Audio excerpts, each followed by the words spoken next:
hear me. So I'm going to talk a little bit about SORA. SORA is a decentralized economic system, and we're building it in Polkaswap. So I'll talk about this. So first, a self-introduction. So I'm an early Polkaswap investor, and then I've been into crypto myself since 2003 or 2013, and I was moving among different projects, and then I was able to start my company Sorbitsu 2016. And my company Sorbitsu is a global fintech company. We specialize only in blockchain technology. So we don't really do anything besides blockchain, but we handle the full stack from the backend blockchain system all the way up to the mobile apps. This gives us good vertical integration and lets us optimize the user experience. And we've done some really exciting projects. We built a CBDC for the Central Bank of Cambodia, and that uses enterprise permission blockchain, Hyperledger Raw, that we also created. And Polkaswap ecosystem, we're working on SORA. And SORA is a decentralized economic system, and I'll give a brief overview of it today. But we also do other really exciting things in Polkaswap. So we created Fearless Wallet, which is a really the best DeFi wallet in the ecosystem, I think. And it supports almost all the chains. And you should try it out. It's free to use. There will be a desktop app out soon. I'll just point out that, our work in Cambodia is quite well covered in Japan. And my company was founded in Japan originally. I'm Japanese. I don't really look Japanese, but I'm a naturalized Japanese. So we won different awards in Japan from Nikkei and the Japan Financial Innovation Award.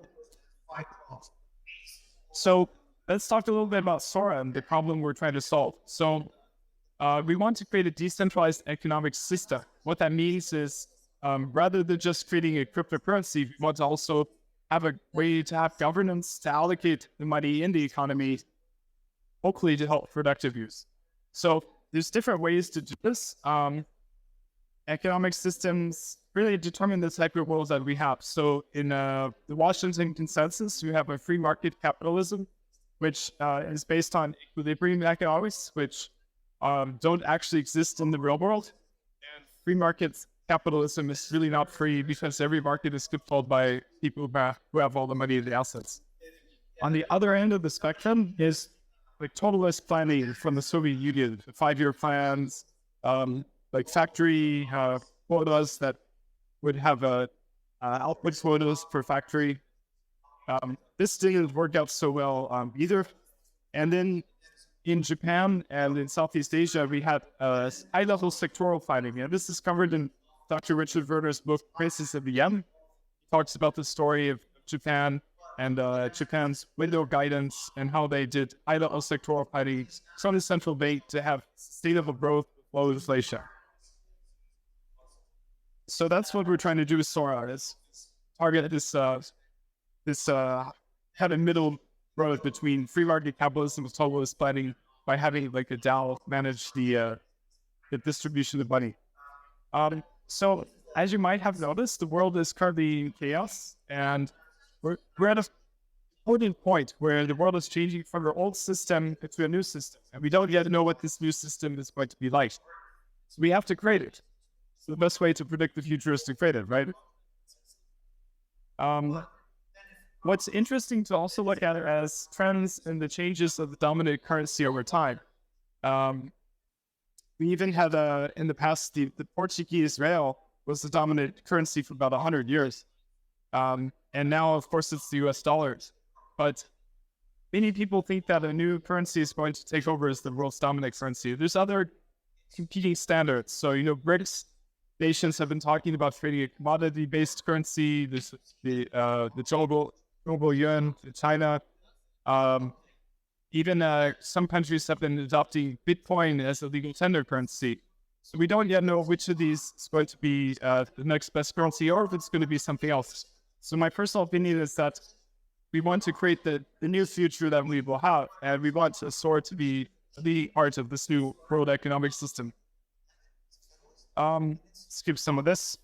So some of this is, I think, pretty obvious, but I think everyone here knows about Bitcoin and Ethereum. So the whole story is that Bitcoin was just a Bitcoin value transfer network. Ethereum kind of expanded on this idea and had this Turing complete smart contracts, because it was quickly found that having the concept of programmable money in decentralized apps is really quite a powerful concept. And so that's really what started out, really the creation of DeFi was originally on this programmable platform on Ethereum.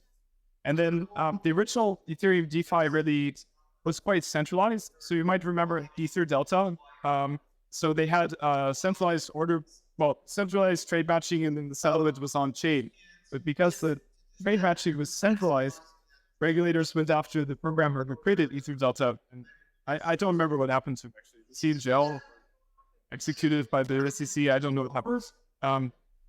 But the guy got into a lot of trouble, basically. So that led to the creation of purely decentralized DeFi, because if there's no single entity controlling anything, it's really hard to go after any entity. So we had, Summer DeFi 2020, Uniswap, all these cool things.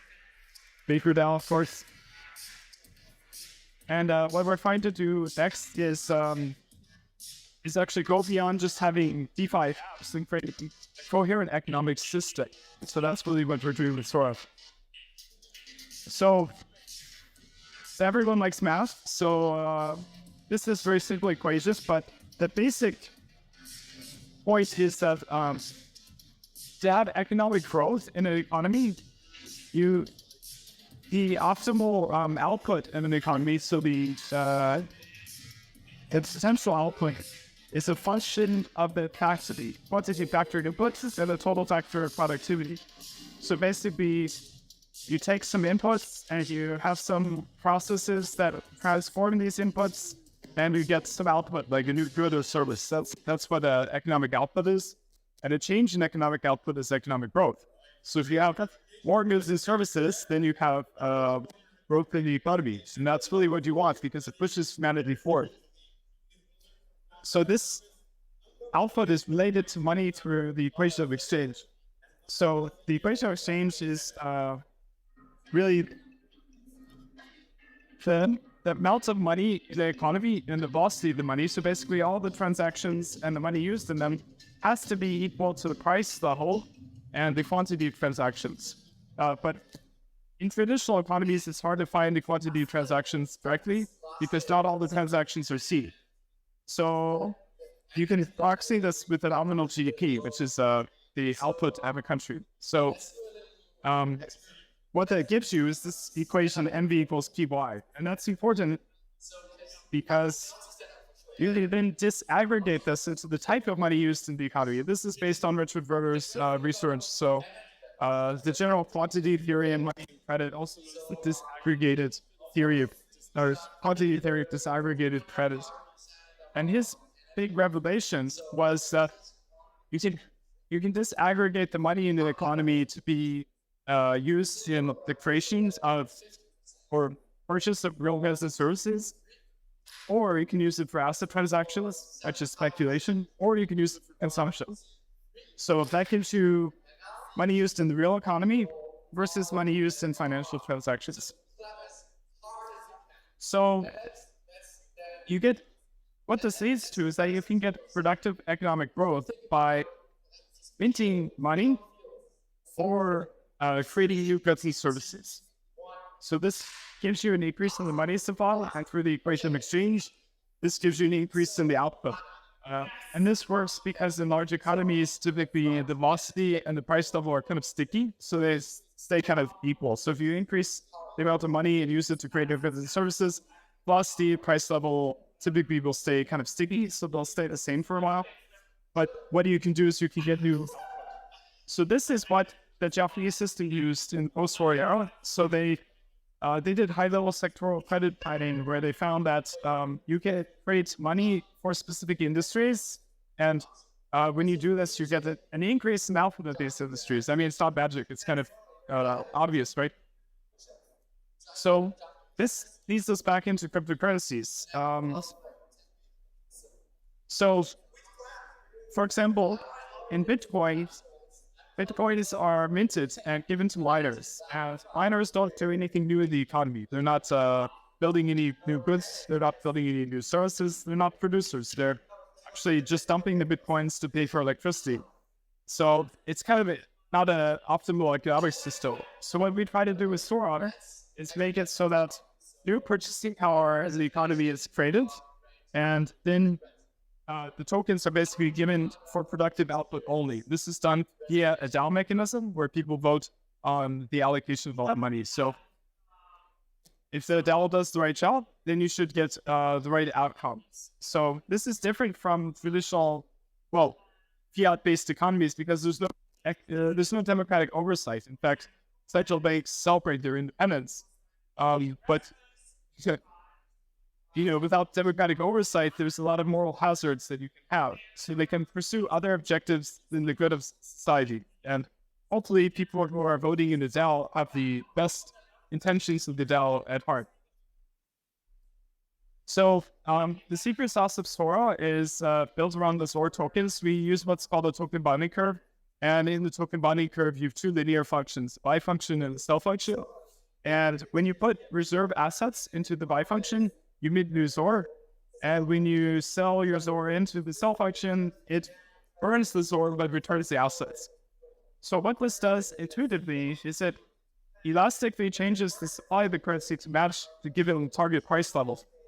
And this works with the secondary market in that the token bonding curve defines the primary market, so supporting resistance levels, and the secondary market is volatile between the two.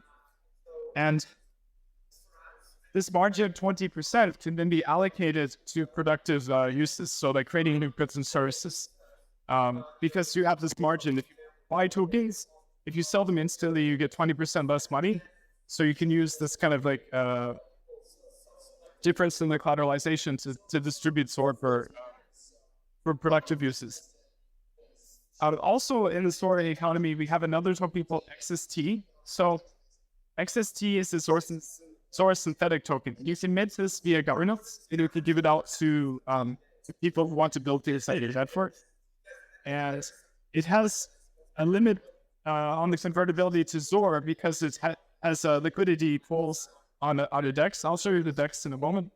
But basically, you can't just convert all the XST. You can't mint infinite XST converted to SORA, limited by the liquidity. So this gives you balance on the amount of dumpability of the token. So which I think is a good thing. Now, originally, we had wanted to mint SORA directly and give it out to producers, but the problem is SORA is not a legal tender currency in any country. So to pay people in the normal world or to buy things, you have to sell SORA for fiat, and then you have to buy it. So it has a big sell pressure. So instead of minting the SORA directly, we mint another token XST, which is converted to SORA, but with a liquidity limiting. So yeah, that's the basic idea. So there's a lot of nuances, but I think there's not enough time to go into all of it. One thing I'll just point out is you can integrate this into a country's economic system. So you can have like a local economic rationalization board that is set up in the country that will do high-level sectoral planning.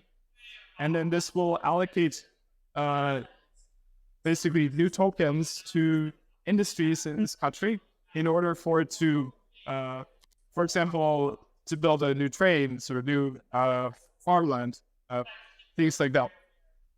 So that to me is really interesting because the world is at a period of big change. And if we can make SORA at the forefront and think about how we can integrate this into traditional economies, then this could actually make a big impact on many developing countries that currently don't have strong currencies or economic policy. But we're not waiting for countries to use SORA to make it useful. We're already doing some cool things. So I'm going to show you some of these now. So we have Polkaswap.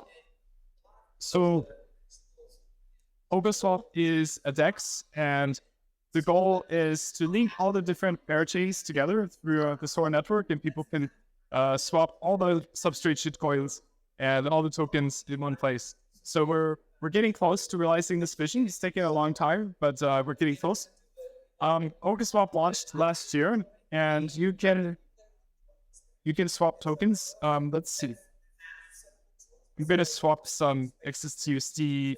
So I've got XSTUSD is a stable coin. So I can swap this and hit confirm.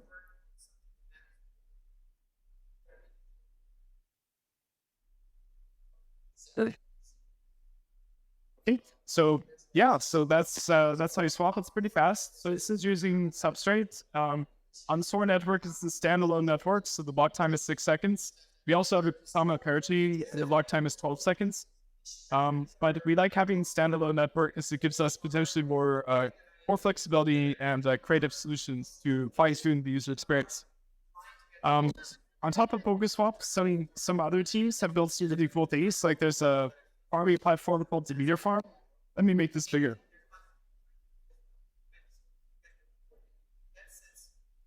So maybe I'll switch to this. So yeah. Okay, cool. So this is a Demeter farm. So you can take your LP on Polkaswap and farm it just like a traditional yield farming. But this is really cool because you keep custody of your tokens. They only take a deposit fee when you deposit the liquidity. And then that liquidity is pushed into their token, which is called DAO. But the APR is really quite good. Not investment advice, but I mean, some of it's like 370%. And so it's been pretty, I would say it's been pretty good since May. It's been pretty consistent even through the dark times the market has been through. But do your own research, not investment advice. But this is a cool farming platform that team-based. It shows also the power of Parity Substrate because teams can take, they can deploy wallets on the network that really do really advanced things. So with Demeter Farm, you can claim rewards every 1.5 hours. And yeah, it's really quite a cool system. Besides that, we're also working on an amazing initiative. Oh, before I talked about this initiative, there's also a digital wine or digital wine called Noir, and it's a sparkling wine in California that was they released 777 tokens on Polkaswap, and so it's kind of like Unisocks if you're familiar with Unisocks. So every token you buy, the price goes up, and if you sell, it goes down, like on this XYK curve. And the wine is pretty good. It's all organic Grenache grapes. It's a sparkly rosé, hand-picked grapes under the full moon for bioavailability. And yeah, it's pretty cool. It's a little bit expensive because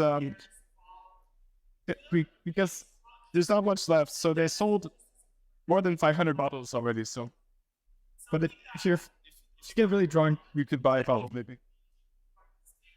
Besides that, we're working on a really cool initiative called SORA Card. And I can show you some mock-ups here. So SORA Card is going to be a credit card that's linked to your self-custodial wallet.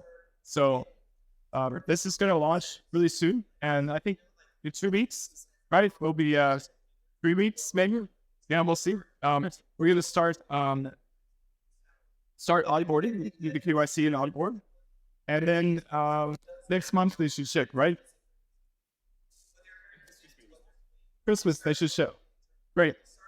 So it's going to be kind of like this Revolut style interface. So we're building this into the SORA wallet right now. And this will also be a Fearless wallet in the future. And you'll be able to get an IBAN using EU. It's a euro-based MasterCard, and then you can take your crypto as a debit card. So you can top up your account using any token that is listed on Polkaswap, and then then you just are good to go.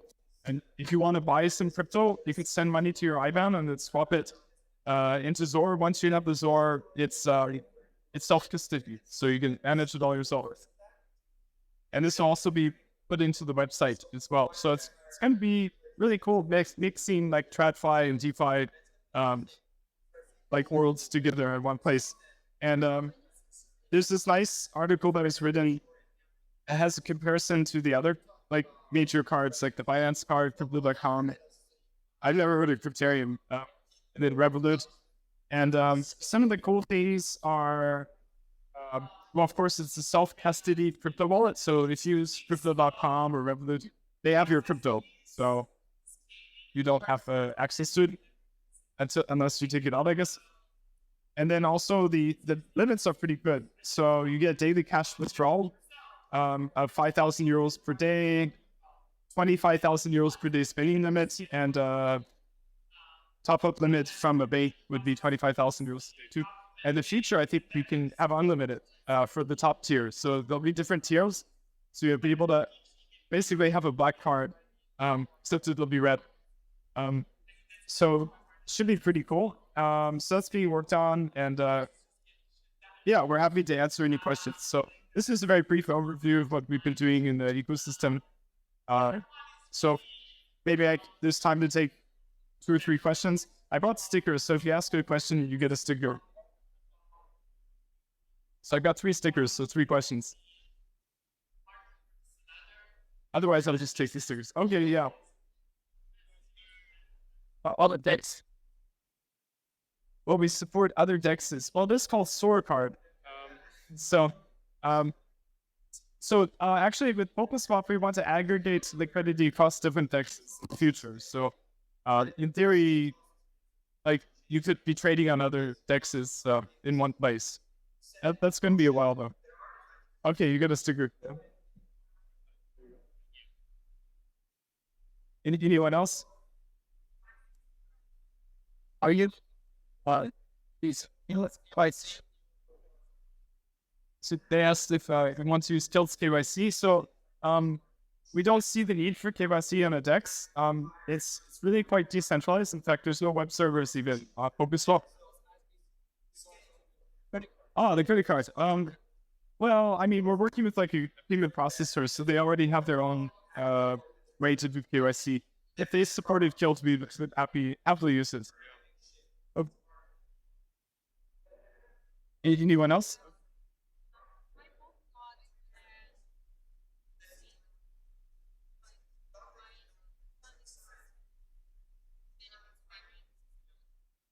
So basically, why Polkaswap and what's the future of DeFi as Polkaswap? Oh, gee, that's hard.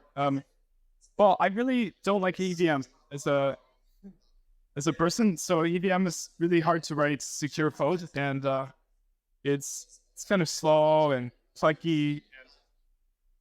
Writing code in Rust is much safer and easier. So we use Rust palettes on our network. So we don't support ETH yet, maybe in the future.